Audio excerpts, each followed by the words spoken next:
Bienvenue sur le podcast de l'Église La Bonne Nouvelle de Dijon. Merci de nous suivre afin de plonger ensemble au cœur de la Bible et d'y découvrir le message que Dieu adresse à ceux qui l'aiment. Nous serions heureux de vous rencontrer un dimanche au 8B rue Jules Viol à Dijon. Bonne écoute. Hier, on a eu la chance d'avoir Monsieur Blocher qui est venu sur Dijon. Monsieur Blocher qui est un enseignant, on pourrait dire un docteur de l'Église.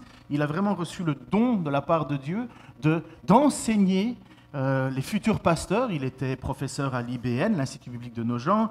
Il était doyen de la doyen honoraire, mais en même temps professeur à la faculté de Vaux-sur-Seine. Il a fait des études aux États-Unis. Il a collaboré à la traduction de la Bible, la Nouvelle Bible Second que vous avez. C'est lui qui a piloté le projet de cette traduction en français. Il est allé un peu dans le monde entier faire des conférences. Il est connu pour son essai sur l'explication du mal et de la souffrance. D'où vient le mal ? Où est l'origine du mal ? L'écouter alors, il y a des moments, c'est vrai, ça peut être ardu, mais écouter un homme, déjà maintenant dans sa 82e année, avec une telle passion pour l'écriture, une telle humilité, et en même temps, une telle confiance dans ce que dit l'écriture, c'est encourageant pour nous qui écoutons cela. Et donc, à un moment, je lui ai posé une question en aparté, parce que je fais toujours ça, hein. Je regarde les gens, je dis, mais maintenant, je peux vous poser une question plus personnelle ? Et je lui dis, mais le jour où vous arrivez devant Dieu, c'est quoi que vous voulez lui poser comme question ? Parce que vous avez lu la Bible dans tous les sens, et sa question était tout simplement, il ne comprend pas le sens de la souffrance. Il a perdu son épouse, mais il a surtout perdu un enfant, et il aimerait bien simplement avoir cette réponse à « mais pourquoi ? Pourquoi ?» Et vous voyez, même la connaissance la plus profonde de l'Écriture, il y a un moment où on est tous humbles devant Dieu. Il y a des choses que nous ne comprenons pas et que nous devons vivre avec. Et même si l'instruction est quelque chose d'essentiel, il y a des moments où on est au pied du mur. Et je trouvais ça tellement humble de sa part, et il le disait en plus avec les larmes aux yeux. C'est à ce moment-là où je me suis dit, j'aurais peut-être pas dû poser cette question. Mais bon, c'était un moment vraiment riche de passer. Et pourquoi je parle de cette souffrance en même temps ? Parce que c'est un peu le sujet de ce matin. Vu qu'on continue le livre des Actes, on est dans le livre au chapitre 12. Longue lecture avant d'introduire. D'ailleurs, si quelqu'un veut lire à ma place, s'il veut, il peut. Bon. C'est l'histoire maintenant où on était, pour le moment, le focus était sur l'église d'Antioche. Et c'est comme si la caméra se retournait dans le livre de Luc. Luc, c'est l'auteur. Hein, donc c'est comme si Luc dit, hop, maintenant je vais vous parler d'un petit peu de ce qui se passe à Jérusalem. Et on va revenir sur l'apôtre Pierre. Pierre, qu'on avait vu très actif dans l'église de Jérusalem, à la Pentecôte et ainsi de suite. Et puis, on le perd de vue, et puis hop, on est à Antioche, on nous explique de ce qui se passe à Antioche, on nous explique la conversion de Corneille, cet officier romain, ce premier non-juif qui rentre dans l'église, et puis, officiellement, et puis hop, la caméra revient sur Jérusalem, et on est en plein sur une histoire où, je vais vous la lire, on est le chapitre 12. Vers la même époque, le roi Hérode se mit à maltraiter quelques membres de l'église de Jérusalem. Il fit tuer par l'épée Jacques, le frère de Jean. Quand il s'aperçut que cela plaisait aux Juifs, il fit aussi arrêter Pierre. C'était pendant les jours des pains sans levain. Lorsqu'on eut arrêté Pierre, il le fit mettre en prison et le plaça sous la garde de 4 escouades de 4 soldats chacune. Il voulait le faire comparaître devant le peuple après la Pâque. Pierre était donc sous bonne garde dans la prison, mais l'Église priait ardemment en sa faveur. Or, la nuit qui précédait le jour où Hérode allait le faire comparaître, Pierre, attaché par 2 chaînes, dormait entre 2 soldats, et devant la porte de la prison, des sentinelles montaient la garde. Tout à coup, un ange du Seigneur apparut, et la cellule fut inondée de lumière. L'ange toucha Pierre au côté pour le réveiller. « Lève-toi vite, dit-il. » Au même instant, les chaînes lui tombèrent des poignets. « Allons, poursuivit l'ange, mets ta ceinture et attache tes sandales. » Pierre obéit. « Maintenant, ajouta l'ange, mets ton manteau et suis-moi. » Pierre le suivit et sortit sans se rendre compte que tout ce que l'ange faisait était réel. Il croyait à une vision. Ils passèrent ainsi devant le premier poste de garde, puis devant le second poste de garde, et arrivèrent devant la porte de fer qui donnait sur la ville. Celle-ci s'ouvrit toute seule. Ils sortirent et s'avancèrent dans une rue. Et soudain, l'ange le quitta. Alors seulement, Pierre reprit ses esprits et se dit « Ah, maintenant je le vois bien, c'est vrai, le Seigneur a envoyé son ange et m'a délivré des mains d'Hérode et de tout le mal que voulait me faire le peuple juif. » Après réflexion, il se rendit à la maison de Marie, la mère de Jean, appelée aussi Marc. Un assez grand nombre de frères s'y étaient réunis pour prier. Il frappa au battant de la porte. Une jeune servante appelée Rhode s'approcha et demanda qui était là. Elle reconnut la voix de Pierre et dans sa joie, au lieu d'ouvrir la porte, elle se précipita pour annoncer « C'est Pierre! Il est dehors, il est devant la porte !»« Tu es folle !» lui dirent-ils. Mais elle n'en démordait pas. « Alors, c'est son ange !» dirent-ils. Pendant ce temps, Pierre continua à frapper. Je trouve ça assez rigolo. Ils ouvrirent, le virent et restèrent tous étonnés. D'un geste de la main, Pierre leur fit signe de se taire et il leur raconta comment le Seigneur avait fait sortir de prison. Il ajouta « Faites savoir tout cela à Jacques et aux autres frères. » Ensuite, il repartit et se rendit ailleurs. À partir de là, on perd la trace de Pierre. Quand le jour se leva, il y eut un grand témoin parmi les soldats, où donc était passé Pierre. Hérode le fit rechercher, mais on ne le trouva nulle part. Alors, après avoir fait interroger les gardes, il leur donna leur exécution. Ensuite, il quitta la Judée pour se rendre à Césarée, où il passa quelque temps. Waouh! Quelle histoire! Est-ce qu'on doit être heureux ou on ne doit pas être heureux? Qu'est-ce qu'on doit comprendre? Quel est le but? Pourquoi Luc, finalement, nous sort une histoire, nous sort de cette joie de l'entrée des non-circoncis, des non-juifs dans l'Église, et puis hop, on revient sur Jérusalem, et ça commence en disant, c'était l'époque où Hérode s'était mis à maltraiter l'Église, parce que ça plaisait aux autres. Hérode, c'est un homme politique. C'est Hérode Agrippa II. Et il a deux ou un, oula, j'ai un doute. Bref, un Agrippa. Et donc, il joue avec le pouvoir politique. Il essaye de s'attirer les faveurs des responsables religieux parce qu'il doit tenir cette région qui est très difficile à tenir. Il y a eu des révoltes, n'oubliez pas, la guerre des Maccabées, les Juifs ne voulaient absolument pas se soumettre, ils ont eu des dérogations, mais lui, voilà, il est en poste, et finalement, il y a cette fameuse secte des Nazaréens, puisque Jésus venait de Nazareth, on appelait au départ les chrétiens les Nazaréens. Et donc, il y a cette secte des Nazaréens qui est là, et ça a l'air de faire plaisir de les persécuter. Mais pour revenir sur le début du texte, il est dit, à cette même époque, c'est donc à cette même époque qu'il y a eu l'église officielle d'Antioche. C'est pas rien, on est à 700 ou 800 km de Jérusalem, j'ai encore oublié. On est hors de Judée, quand Antioche est établie, on est hors de Judée, on est hors de la Samarie, et c'est exactement ce que Jésus avait prédit. C'est ce que Jésus aussi avait annoncé, avait commandé aux apôtres. Souvenez-vous, ça se trouve dans Actes chapitre 1, verset 8. Mais le Saint-Esprit, c'est Jésus qui parle aux apôtres, juste avant son élévation, son ascension. Mais le Saint-Esprit descendra sur vous, vous recevrez sa puissance, et vous serez mes témoins à Jérusalem, dans toute la Judée et la Samarie, et jusqu'au bout du monde. Pour le moment, ça s'est accompli. Les apôtres sont allés dans la Judée, la Samarie, et puis maintenant, ils sont au bout du monde. Le monde, il faut bien comprendre qu'à l'époque, quand la Bible parle du monde, on ne parle pas de l'Amérique, on ne parle pas de tous ces continents très très éloignés. En général, ça s'étend aux frontières de l'Empire romain, parfois un peu plus. Mais la notion du monde, ce n'est pas la même chose que nous. Comprenez, ce n'est pas jusqu'aux îles Galapagos. Il faut toujours faire un effort de compréhension. Mais donc, quand les apôtres partent, ils vont jusqu'au bout du monde. Je vais vous expliquer, vous allez voir comment ça s'est propagé. Mais donc là, on est dans cette histoire. Nous avons quitté Antioche pour rejoindre maintenant Jérusalem. Et Jérusalem, n'oubliez pas qu'il allait connaître une famine, puisque c'est exactement à ce moment-là que, dans le texte de la semaine passée, Agabus, un prophète, se lève et annonce qu'il va y avoir une famine sur toute la terre. Et Luc va dire, et c'est ce qu'il s'est passé.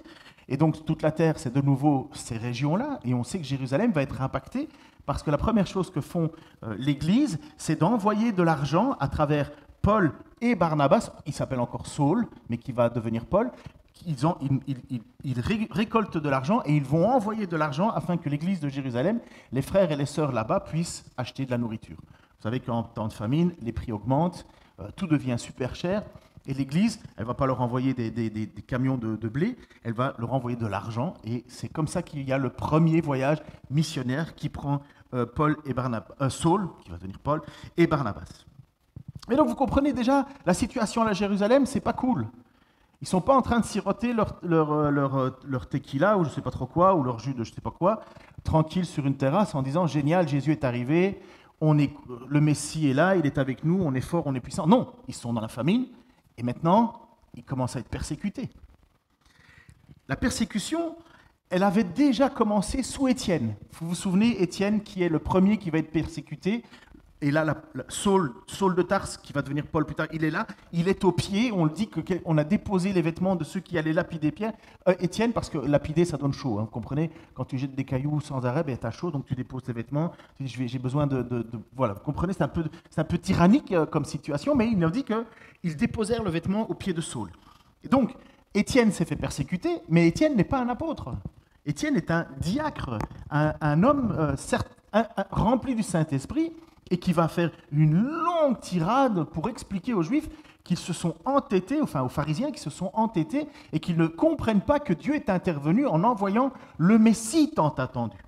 Et puis c'est à ce moment-là qu'Étienne va, au moment où ils vont jeter les cailloux sur Étienne, il lève les mains, il lève les yeux au ciel, et il dit « Et je vois à la droite de Dieu, Jésus, je vois le Fils de Dieu à la droite, qui est là dans sa gloire. » Et ils sont complètement en rage, les pharisiens, ils le font mourir. Et à ce moment-là, Étienne, en tombant, il dit « Père, ne le tiens pas compte de cette faute. » Étienne meurt, premier persécuté officiel. Après, le texte nous dit que la persécution s'est agrandie aux chrétiens de Jérusalem.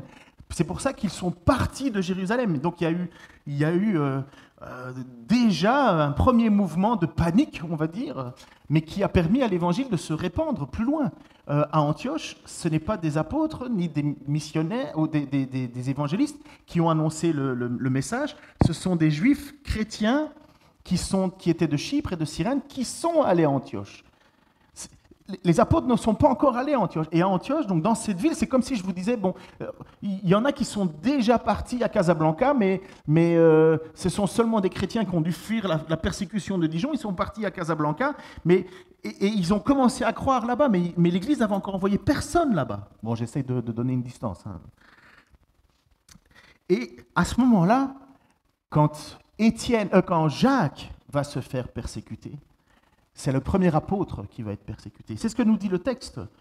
Vers la même époque, le roi Hérode se mit à maltraiter quelques membres de l'église de Jérusalem. Il fit tuer par l'épée Jacques, le frère de Jean.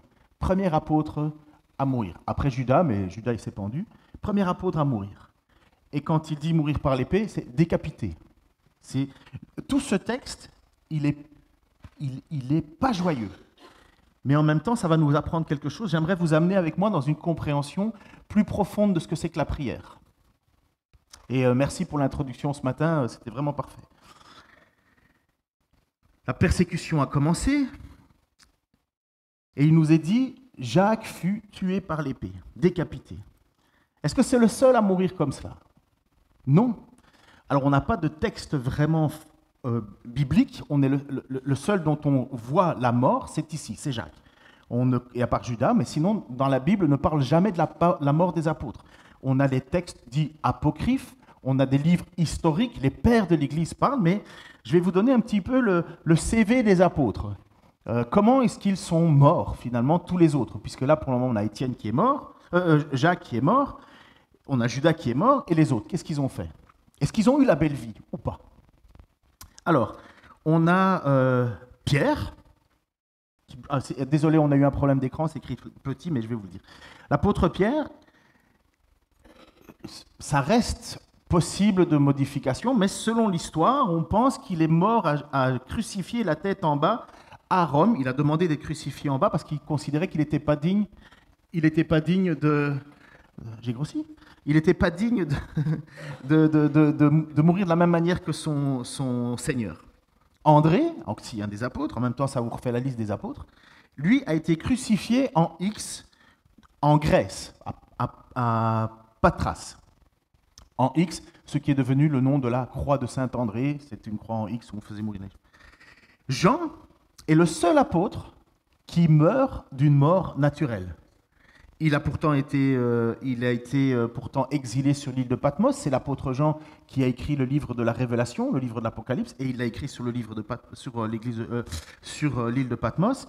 Mais l'histoire nous dit qu'on a quand même voulu le mettre à mort. On l'a ébouillanté dans une friteuse grand format, mais il a survécu. Philippe, lapidé puis crucifié, la tête en bas selon certaines sources, à Hiérapolis, qui est en Asie mineure. Bartholomée, Nathanaël, écorché vif, puis décapité, en Arménie ou en Inde. On n'arrive pas trop, mais on sait qu'ils ont été loin. Thomas, transpercé par une lance ou une flèche lors de sa mission, et lui était en Inde. Matthieu, le collecteur d'impôts, tué par l'épée ou décapité ou brûlé, on ne sait pas trop, on n'arrive pas à définir les sources, mais lui, il est en Éthiopie ou en Perse. Donc vous voyez qu'ils ont fait du kilomètre, ils ont bougé.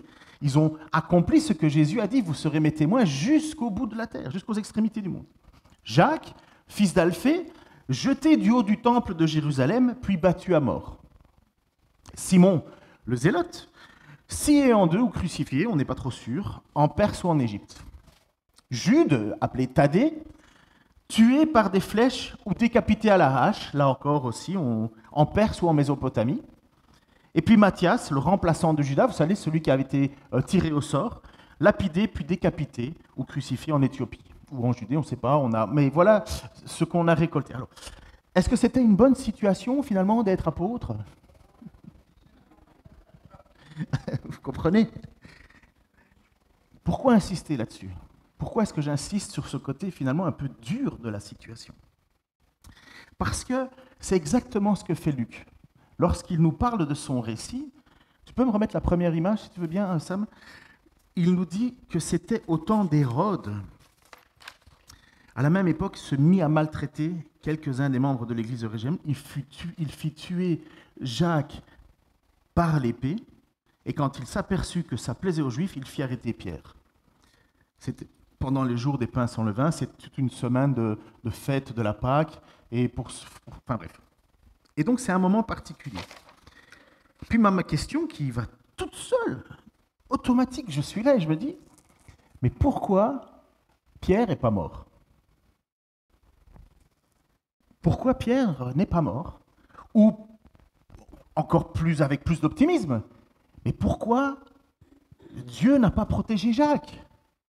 Pourquoi le texte nous parle que Jacques a été décapité et finalement on nous parle de l'histoire de Pierre? Est-ce que Pierre est meilleur que Jacques? Pour quelle raison ce contraste entre l'un va être libéré mais de façon extraordinaire et vous avez l'autre à côté qui lui est décapité? Il y a un contraste là. Alors, vous connaissez un petit peu ma façon parfois très réaliste d'essayer de voir la vie, mais ça, c'est une des réalités de la vie chrétienne.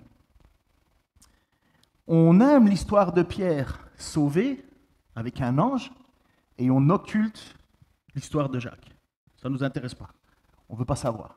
Nous, on veut juste un libérateur, quelqu'un qui nous sort de prison, et on va tout vivre comme si c'était la normalité. Il est normal que Dieu me délivre. Il est normal que je vais sortir de cette situation. Il est normal que ça va aller bien. Il est normal que tout concourt à mon bien puisque j'ai placé ma foi en Dieu. Il y a de la vérité là-dedans, mais on doit regarder l'autre côté. Si on ne regarde pas l'autre côté, nous courons derrière un Dieu qui n'est pas notre Dieu, mais une idole, qui doit nous bénir, qui doit nous donner ce qu'on veut, qui finalement doit faire son job de Dieu, qui est de me bénir. Et voilà la tension que Luc veut mettre, puisqu'il nous va parler d'un miracle extraordinaire, mais il prend quand même le soin de nous dire qu'il y a quand même Jacques qui a été décapité. Pourquoi Jacques meurt et Pierre est miraculeusement sauvé?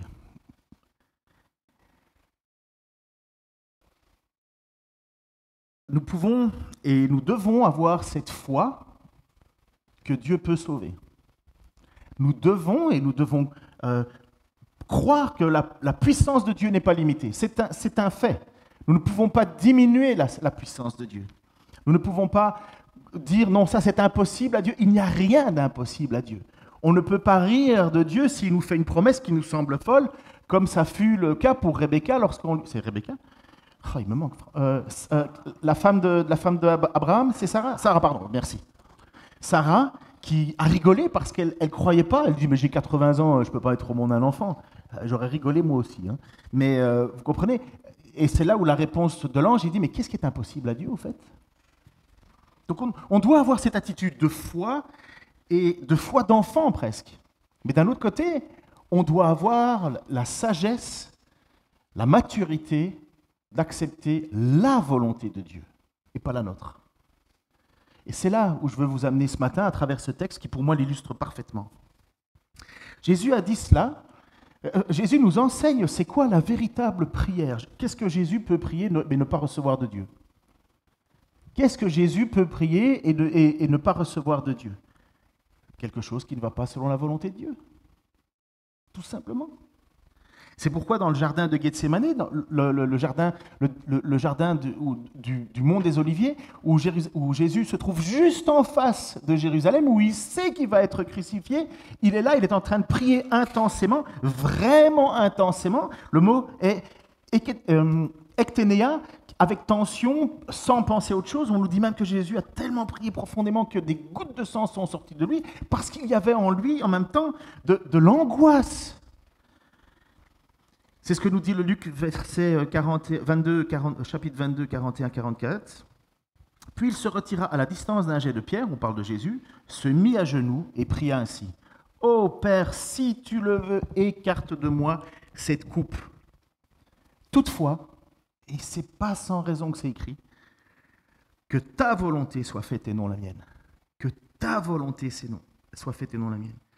La prière de Jésus, elle est légitime. Il sait qu'il va être séparé de son Père à cause du fait qu'il va porter le péché sur nous. On va devoir le clouer en croix, il va porter la malédiction sur lui. Lui qui n'a jamais été séparé de son Père, lui qui a toujours obéi, qui a toujours été dans sa présence, là il va être séparé. C'est une coupe amère pour lui. Et quelque part, sa prière serait dire « Oh Dieu, sauve-moi !» Non pas ma volonté, mais ta volonté. Et qu'est-ce que fait Dieu? Il le fortifie. Un ange venu du ciel lui apparut et le fortifia. Mais regardez la suite.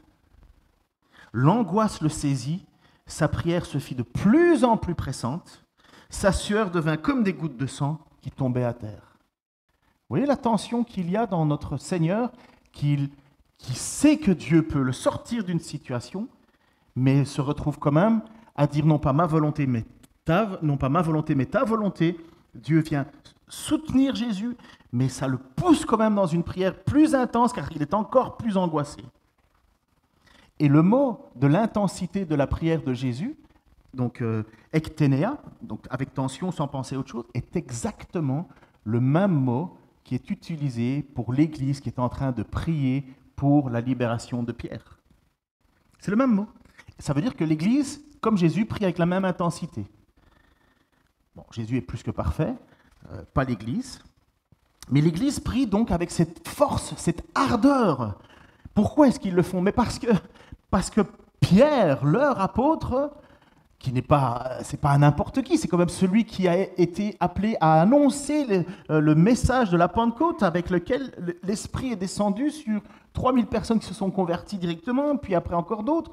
Pierre est devenu quand même le personnage le plus, entre guillemets, attachant par son caractère, son tempérament. Il n'a pas froid aux yeux, il y va, il se trompe, il fonce. C'est pas un mot du genou. Ah, il doit en stresser du monde, notre Pierre. Mais c'est Pierre. Qu'est-ce qui se passe si on porte Pierre? Et l'Église sait très bien ce qui va se passer pour Pierre. Il va être décapité. C'est exactement ce qui est arrivé à Jacques. Et Hérode, il attend qu'une seule chose, c'est que la fête de la Pâque soit finie pour pouvoir le faire mourir, parce que ce serait un scandale, il se mettrait les Juifs à dos s'il le faisait mourir à ce moment-là. Donc il attend patiemment. Et il lui met 16 personnes, 16 gardes à côté de lui. 16, je ne sais pas combien, attends, 1, 2, 3, 4, 5, 6, 7, 8, 9, 10, 11, 12. Il n'y a même pas 16 là. 16 gardes armés autour de Pierre, donc 4 escouades de cadres, pour qu'on est sûr qu'il ne parte pas. Pourquoi? Parce que Pierre, il est déjà parti une fois. On l'avait déjà enfermé et il a déjà été libéré. Et Hérode, qui n'ont toujours pas compris la situation, il se dit, ça ne va pas m'arriver à moi, ça. Moi, je vais leur faire mourir, donc il met 16 militaires. Donc honnêtement, il n'y a aucune chance que Pierre soit libéré. C'est pas possible. Mais l'Église prie quand même. L'Église prie avec ardeur. Et ça doit nous interloquer. Dieu a permis à Jacques de rentrer dans la gloire de Dieu. Quand un chrétien meurt, n'oubliez jamais ceci, c'est une bonne nouvelle. Ah ben oui. Oui, mais il faut changer notre façon de penser, les amis. La mort est un gain. Si vous avez une foi en Jésus-Christ, si vous le priez, si vous lui parlez, si vous attendez qu'il agisse, je ne comprendrai pas pourquoi on n'a pas envie de le voir. Si Christ n'est pas aussi réel que la personne à côté de toi, c'est qu'il y a un petit problème dans la compréhension de la foi. À rentrer dans la présence de Christ, c'est quand même la fin de la souffrance, la fin de la tristesse, la fin du combat, la délivrance. Si nous aimons plus notre vie terrestre que la vie avec Christ, on devrait un petit peu réfléchir à la profondeur de notre amour pour Christ. Et surtout, on oublie la condition de pécheur dans laquelle on est. On voudrait, j'espère pour vous comme pour moi, être débarrassé de ce fardeau du péché qui est en moi, qui est si vite lié en moi, et qui m'amène toujours à être triste de ma relation avec Dieu, en disant « Ah, mince encore !» Mais Pierre est là, dans cette prison, 3 portes, il nous a dit, 16 geôliers, une porte de fer en plus, donc on ne sort pas. Et là, un ange apparaît en plein milieu de la prison. Ça fait beaucoup de lumière. Et apparemment, ça ne dérange pas Pierre, parce que Pierre, il dort encore. Les soldats sont, eux, dans l'aveuglement, ne se rendent pas compte. Les chaînes tombent des bras de Pierre. Et alors, c'est ça que je trouve parfois dommage, c'est que le texte nous dit que l'ange touche à Pierre sur le côté. C'est pas vrai, c'est pas le bon mot, c'est pas juste. C'est encore vouloir faire de la poésie avec les textes bibliques. Le texte, en fait, il nous parle de nuxas, et c'est donner un coup. Si vous voyez l'image, en fait, l'ange donna un coup dans le côté de Pierre. C'est pas un bisou sur le front. Alors, pour vous, ça ne vous parle peut-être pas, mais pour moi, ça me parle. On n'est pas dans un conte de fées. On est dans quelqu'un qui dort et qu'il faut réveiller. Et l'ange, il y va, paf, un petit coup. « Hey, réveille-toi !» Déjà, il dormait apparemment profondément, puisque toute cette lumière... moi, si j'ai le malheur d'ouvrir un tout petit peu la fenêtre à côté de ma femme, elle est déjà réveillée. Je dis, attends, il faut couper toutes les petites lumières, les petites diodes. Peut-être qu'il y en a de chez vous aussi. Vous voulez cacher toutes les petites LED qu'il y a dans la maison parce que vous dites, j'arrive pas à dormir, il y a de la lumière. Je dis, mais quelle lumière! Bon, bref. Et là, vous avez un ange qui illumine la pièce et Pierre, il dort, tranquille. Mais Pierre ne se rend pas compte de ce qui se passe. Et je trouve que le texte nous montre que, aussi bien Pierre que l'Église, ils prient, mais ils ne sont pas trop convaincus de la puissance de la prière. Comme nous, tout simplement comme nous. Quand il est dit nuxas, vous savez, frapper sur le côté, c'est exactement le même mot qui était utilisé pour Jésus quand il a été transpercé par une lance. Vous comprenez que ça pique. Ce n'est pas un bisou sur le front. Et Pierre ne se rend pas compte de ce qui se passe. Il faut qu'il soit dehors dans la rue pour qu'il découvre que ce qu'il vit est réel. Ça se passe bien en ce moment. Pourtant, Pierre n'a aucun doute de la puissance de Dieu. Pierre a marché sur l'eau. Pierre a déjà été libéré d'une prison. Pierre a vu Jésus faire des miracles autour de lui, a calmé la tempête. Mais il n'y a aucun problème. Pierre, de sa connaissance, il connaît. Mais maintenant, il doit le vivre et il est là dans ce moment. L'Église prie pour lui. Lui, il doit certainement prier aussi. Il doit se demander ce qui va arriver, mais avec 16 gardes sur lui, il se dit, il y a peu de chance, je vais y passer. Et il faut qu'il soit dehors, sur la rue, pour qu'enfin il réalise. Acte 12, 11. Alors seulement Pierre reprit ses esprits et se dit, ah maintenant je le vois bien, c'est vrai, le Seigneur a envoyé son ange et m'a délivré des mains d'Hérode et tout le mal que voulait me faire le peuple juif. Et dans la maison, donc Pierre va directement en sortant de cette prison, dans la maison, l'Église va avoir la même attitude. C'est le même étonnement, la même réaction. Après réflexion, versets 12 à 16, après réflexion, il se rendit, donc c'est Pierre, à la maison de Marie, la mère de Jean, appelée aussi Marc. Marc qui va accompagner par la suite Paul et Silas en mission, qui va être abandonné, et Marc qui sera certainement plus tard l'écrivain de Pierre, parce qu'on pense que l'évangile de Marc, c'est Pierre qui raconte son histoire, son récit, et Marc serait, ce fameux Marc-là, serait l'auteur de l'évangile de Marc. À prendre avec des pincettes parce qu'ils n'ont pas expliqué, c'est au fur de regroupement de passages bibliques. Donc après réflexion, il se rendit dans la maison de Marie, la mère de Jean, appelée aussi Marc. Un assez grand nombre de frères s'y étaient réunis pour prier. Il frappa, donc Pierre arrive, il frappa au battant de la porte, une jeune servante appelée Rhode, on ne connaît pas trop grand-chose, mais on sait juste qu'elle s'appelle Rhode, s'approcha et demanda qui était là. Ce n'est pas une petite maison, apparemment, ce n'est pas un petit endroit, c'est certainement les lieux où au début l'église se réunissait, puisque c'est quand même une grande maison, puisqu'il dit qu'il y a plusieurs, et c'est quand même une maison, ce n'est pas des pauvres, puisqu'il y a une servante qui s'occupe d'ouvrir la porte. Il est dit dans un vestibule, donc ça veut dire qu'il y a une grande entrée avant de rentrer dans le salon. Vous comprenez, c'est pas comme chez moi, tu ouvres la porte, tu es dans le salon, il y en a d'autres, tu ouvres la porte, puis il y a encore un grand couloir avec des vases. Enfin bref, Downton Abbey, quoi. Vous connaissez pas? Ma belle-mère m'a fait manger du Downton Abbey pendant 2 semaines, j'en peux plus. Elle est partie, c'est pour ça qu'Anne n'est pas là. Vous connaissez Downton Abbey? Ouais? Si. Hein? Bon. C'est pas ma tasse de thé. Parce que qu'est-ce qu'ils en boivent du thé là-dedans? Donc bref, je me suis perdu. Une jeune servante appelée Rhode s'approcha et demanda qui était là. Donc elle est dans son fameux vestibule de Downton Abbey.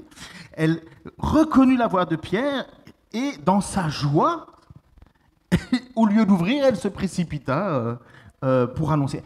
Juste, ça a l'air rigolo, mais à mon avis, Pierre, il doit être stressé. Parce que normalement, il doit être en prison. Donc, il est recherché, Pierre. Il toque à la porte, et ah, c'est Pierre! Et il continue à toquer en disant, ben oui, ben alors. Mais c'est ça qui est magnifique. Dans l'église en ce moment-là, l'église prie, on ne sait pas ce qu'il prie, mais certainement, enfin c'est sûr, pour Pierre. Et on dit, Pierre est là. Ben arrête, on prie pour lui parce qu'il est en prison. Pierre est là. Oui, mais on prie pour lui parce qu'il est en prison. Tu es folle, parce que c'est exactement ce qu'ils lui disent, mais tu es folle. C'est pas Pierre que tu vois, c'est son ange, parce qu'il y avait une pensée à l'époque qu'il y avait des anges qui ressemblaient en fait au personnage. Donc il y aurait moi et puis un ange de moi, un moins bien quoi. Il est là, il est Pierre, tu es folle, lui dirent-ils, mais elle n'en démordait pas. Alors, c'est son ange, dirent-ils. Vous comprenez? C'est ça qui est magnifique. Vous avez l'église qui prie et on dit, il est là, eh bien on ne croit pas. Est-ce que ce n'est pas un petit peu notre réalité à nous aussi? Donc pendant ce temps, Pierre continua à frapper, ils ouvrirent et le virent et en restèrent tout étonnés. Est-ce qu'il prie? Oui. Est-ce qu'il prie fortement? Oui. Il prie avec la même intensité que Jésus dans le jardin de Gethsémane. Il prie fortement. Mais ils sont là et c'est trop gros, quoi. Vous comprenez? C'est trop gros. C'est beaucoup trop gros. C'est pas possible que Pierre soit... Et pourtant, il est là. Et puis, c'est cela que l'on doit comprendre dans la prière. Nous prions et oui, nous sommes surpris par la réponse. Rien de nouveau. Ce n'est pas la première fois que Pierre est libéré et pourtant, nous devons accepter que notre nature humaine lutte avec l'incrédulité. On prie, mais on a quand même... On n'est pas Jésus, quoi. On prie et...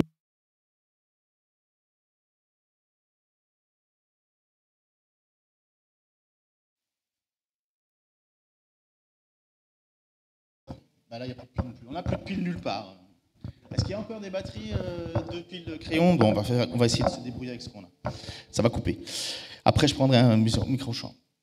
Donc oui, nous croyons, oui, nous sommes surpris par la prière, mais en même temps, nous sommes incrédules. Moi, je pense qu'il faut voir ça dans un autre sens. Parce que nous savons que Dieu peut répondre, nous surprendre, mais il faudrait que nous réfléchissions un tout petit peu plus loin. Nous ne devons pas prier pour le résultat. C'est bizarre ce que je vais vous dire. Nous ne devons pas prier pour le résultat. Nous devons prier pour... merci chérie. Nous devons prier parce que Dieu nous demande de prier. Honnêtement, vous et moi, si on devait uniquement prier pour le résultat, ça ne fait pas longtemps qu'on arrêterait de prier. Est-ce que vous avez reçu tout ce que vous avez demandé? Mais moi, pas non plus. Et souvent, ça a été un grand combat dans ma tête, ça. Tu nous dis de prier, Seigneur, mais je ne lis pas. Tu me demandes de prier, Seigneur, mais je ne l'ai pas. Alors si dans ma tête, je prie et que l'objectif, c'est de recevoir ce pourquoi je prie,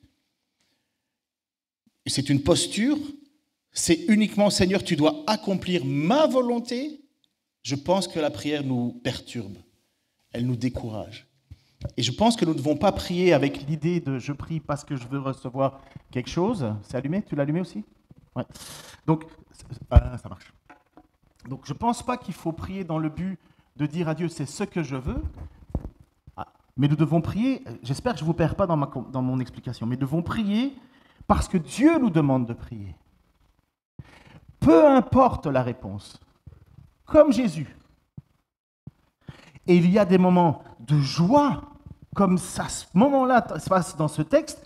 L'Église, elle prie, mais elle est tellement surprise par la réponse que ça en est rigolo.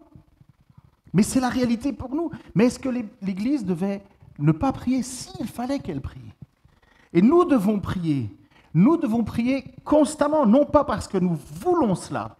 Nous devons prier parce que nous sommes appelés à prier. Nous sommes des gens qui sommes unis à Dieu par la prière.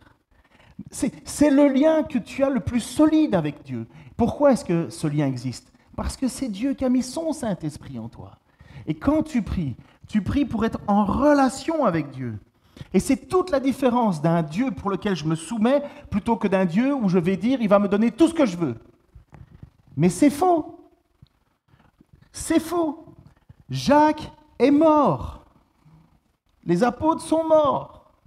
Le seul qui est libéré dans cette histoire, c'est Pierre, mais qui va mourir plus tard quand même. Mais vous comprenez, c'est là où il faut à la fois la foi d'un enfant et la maturité chrétienne. Il faut les deux. Combien de fois j'ai entendu quand j'allais dans certains mouvements, je leur disais, mais moi je prie, et quand je prie, je dis, mais Seigneur, selon ta volonté.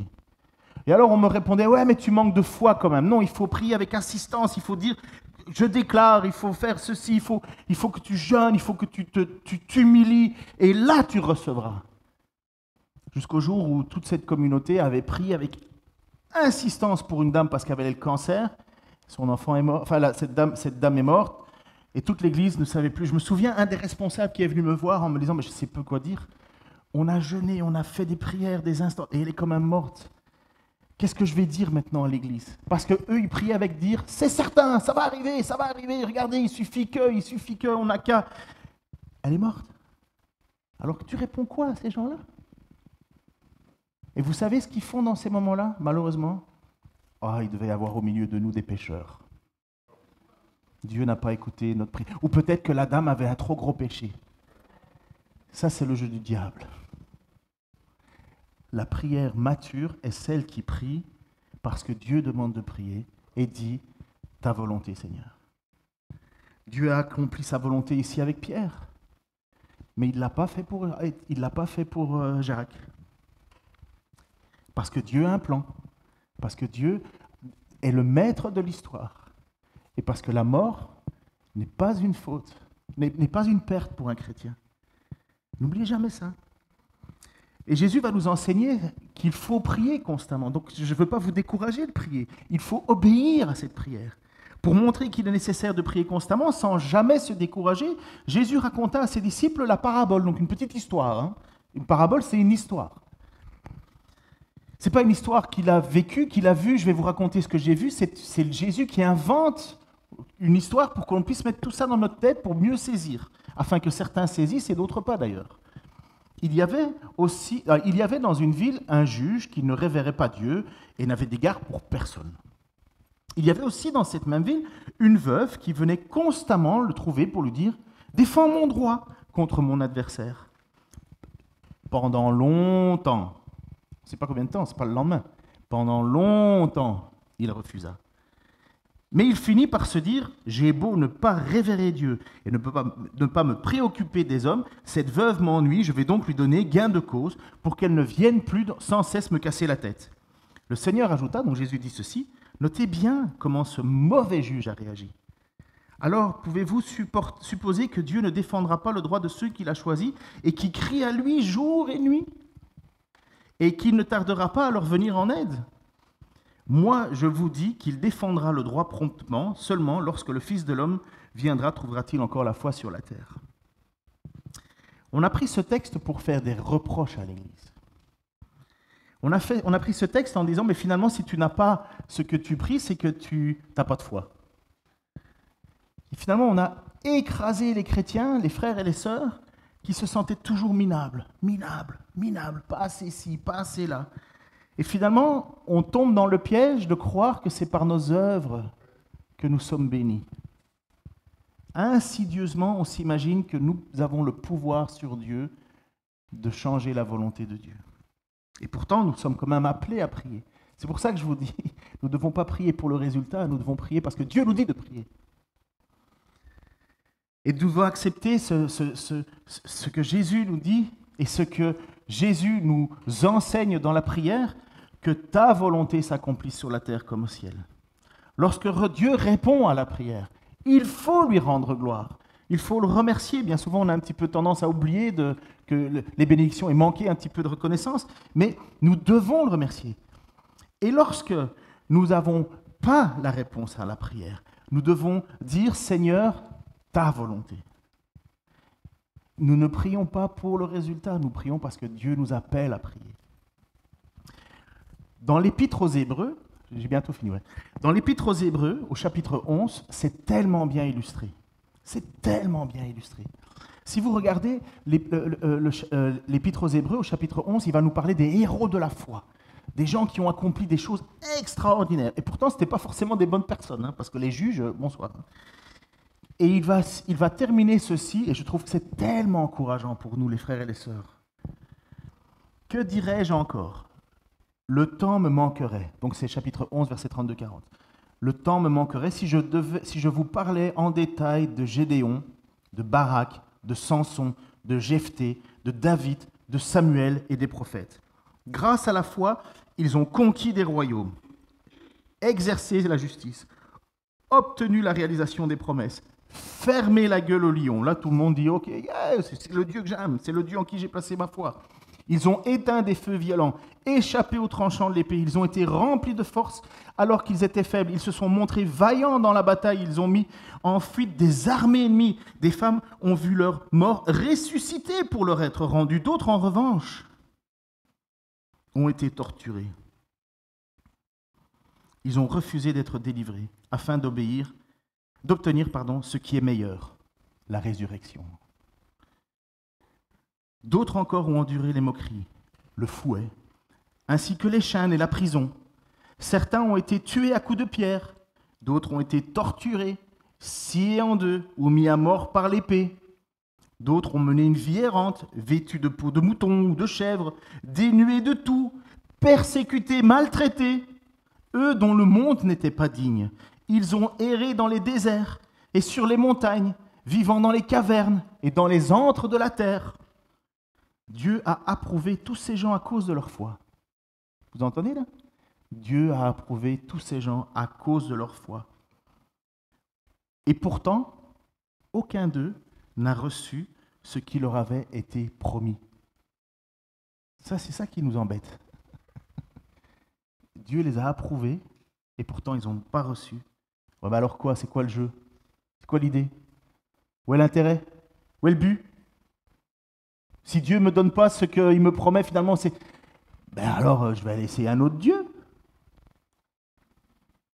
C'est ça, hein, le fait que le peuple juif se tournait tout le temps vers d'autres dieux. Il disait, ben, Dieu ne me donne pas ce que je veux, je vais aller chez le Dieu des voisins, je vais louer le Dieu des autres, et peut-être qu'il va bénir mes récoltes, et ainsi de suite. C'est toujours ça. C'est que Dieu avait prévu quelque chose de meilleur pour nous. Il ne devait donc pas parvenir sans nous à la perfection. À quel moment on va être parfait? Vas-y, André. Bah si, tu vas ressusciter quoi.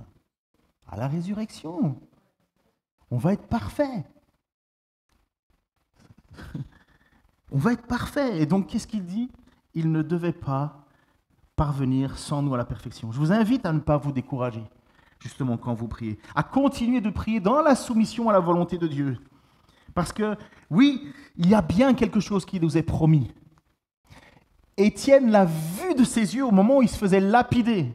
Il a vu Jésus à la droite du Père, dans sa gloire. Jacques, là, est dans sa présence. Tous les frères et les sœurs qui ont persévéré dans la foi sont dans ce moment-là, dans l'attente en même temps de la résurrection. Dans l'attente de ce cadeau qui nous est offert, naître de nouveau. Je veux juste... Non, je vais me perdre et j'ai plus le temps. Les musiciens peuvent déjà venir pour ne pas perdre trop de temps. Car tous ceux, écoutez bien ce que Paul va dire dans le chapitre 8 du verset 14 à 30, et écoutez-le cette fois-ci, non pas en slogan Instagram, en disant car toute chose concourt au bien de ceux qui aiment Dieu, en se disant super, de toute façon, je vais pouvoir signer le contrat de ma maison parce que je vais pouvoir payer. Puisque toute chose concourt au bien, je peux m'engager, puisque de toute façon, toute chose concourt au bien, je peux le faire. Et on prend ce verset hors contexte et on oublie ce qu'il est en train de nous parler. Car, écoutez bien, c'est Romains 8, 14, 30, et je termine avec ce verset. Car tous ceux qui sont conduits par l'Esprit de Dieu sont fils de Dieu. Et vous n'avez point reçu un esprit de servitude pour être encore dans la crainte, mais vous avez reçu un esprit d'adoption par lequel nous crions « Abba, Père ». Abba, ça veut dire papa. Père, nous pouvons dire à Dieu « Papa ». Trouvez-moi une seule religion dans le monde entier où on peut appeler Dieu mon papa. Cette intimité, cette présence, cette fusion que nous avons avec lui. L'Esprit lui-même rend témoignage à notre esprit que nous sommes des enfants de Dieu, puisqu'il nous a adoptés. Or, si nous sommes enfants, nous sommes aussi héritiers, héritiers de Dieu, co-héritiers de Christ, si toutefois nous souffrons avec lui, afin d'être glorifiés avec lui. J'estime que les souffrances du temps présent ne sauraient être comparées à la gloire à venir qui sera révélée pour nous. Aussi la création attend-elle avec un ardent désir la révélation des fils de Dieu. Donc c'est la résurrection. Car la création a été soumise à la vanité non de son gré, mais à cause de celui qui l'y a soumise, avec l'espérance qu'elle aussi sera affranchie de la servitude de la corruption pour avoir part à la liberté de la gloire des enfants de Dieu. C'est toujours dans le futur, c'est toujours dans le futur, vous comprenez, c'est toujours dans le futur. On est enfant de Dieu, on n'a aucun problème, mais on va devoir souffrir comme Christ, mais il y a un futur, il y a un futur. La création complète attend ce futur. Nous sommes dans cette création et nous attendons ce futur. Nous savons que jusqu'à ce jour, la création tout entière soupire et souffre les douleurs de l'enfantement. Et ce n'est pas seulement elle, mais nous aussi, qui avons les prémices, donc les premières parties, les prémices de l'esprit. Nous soupirons en nous-mêmes. Nous attendons l'adoption, la rédemption de notre corps, la résurrection. Car, écoutez bien ceci, je crois que ça complète l'ensemble et ça termine la prédication. Car c'est en espérance que nous sommes sauvés. Or, l'espérance qu'on voit n'est plus de l'espérance. Ce qu'on voit, peut-on encore l'espérer encore? Mais si nous espérons ce que nous ne voyons pas, nous l'attendons avec persévérance. C'est ça la réalité du chrétien. Il espère, ce n'est pas un espère hypothétique, ce n'est pas peut-être, c'est certain et ça nourrit ton espoir. Je sais qu'un jour, je serai libéré de tout ça. De même aussi, l'Esprit nous aide dans notre faiblesse, car nous ne savons pas ce qu'il convient de demander dans nos prières. Mais l'Esprit lui-même intercède par des soupirs inexprimables. Et celui qui sonde les cœurs connaît la pensée de l'Esprit, parce que c'est selon Dieu qu'il intercède en faveur des saints. Nous savons du reste, maintenant vous comprenez le verset, nous savons du reste que toute chose concourt au bien de ceux qui aiment Dieu, de ceux qui sont appelés selon son dessein. Car ceux qu'il a connus d'avance, c'est Dieu qui t'a choisi. Il les a aussi prédestinés à être semblables à l'image de son Fils.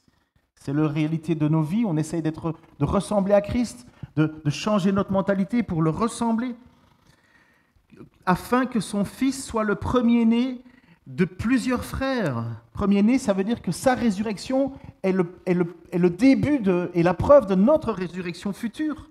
Et ceux qui les a prédestinés, il les a aussi appelés. Ceux qu'il a appelés, il les a aussi justifiés. C'est ce que Jésus a fait à la gloire. Et ceux qu'il les a justifiés, il les a aussi glorifiés. C'est le moment où on sera dans la présence de Dieu, dans la gloire de Dieu. J'espère que vous avez compris ce que je voulais vous amener. Oui, je pense en étudiant, je me suis dit, mais c'est évident. C'est évident, mais après, il faut l'expliquer. Si je prie, comme j'ai souvent entendu, il faut que tu déclares de ta bouche et tu vas le recevoir. Et j'ai l'impression qu'en fait, j'ai toujours eu cette impression qu'en fait, je disais à Dieu, obéis-moi, bon sang. Je t'ai donné ma vie, j'ai fait ci, j'ai fait ça, prouve-moi que tu es Dieu, qui n'a pas... Non, cette prière, je crois qu'il est une prière d'un enfant qui est à la fois un enfant parce qu'il sait que Dieu peut le faire, mais un enfant qui a aussi cette maturité de dire, ce ne sera pas ce que moi je veux, mais ce que toi tu veux, parce que c'est bien meilleur. C'est là que je voulais vous amener. Mais nous n'avons pas à prier uniquement pour recevoir, nous avons à prier parce que nous sommes des enfants de prière, c'est tout. Seigneur, merci pour ton amour, merci pour ta grâce, merci pour ton pardon. Merci parce que justement, toi, le Dieu Tout-Puissant, tu écoutes nos prières. C'est troublant, c'est vrai Seigneur, c'est tellement troublant lorsque tu ne nous donnes pas ce pourquoi nous crions, nous implorons. Ça nous perturbe, ça nous déconcerte, ça nous met dans une angoisse Seigneur parfois. Mais tu es Dieu, tu règnes sur la terre, tu règnes dans les cieux. Tu nous as promis Seigneur que tu ne nous abandonnerais pas, tu nous as promis Seigneur que tout concourt à ce moment où nous serons dans ta présence, à ce moment de perfection où nous serons ressuscités, où tu régneras par ta présence qui sera la lumière autour de nous, Seigneur.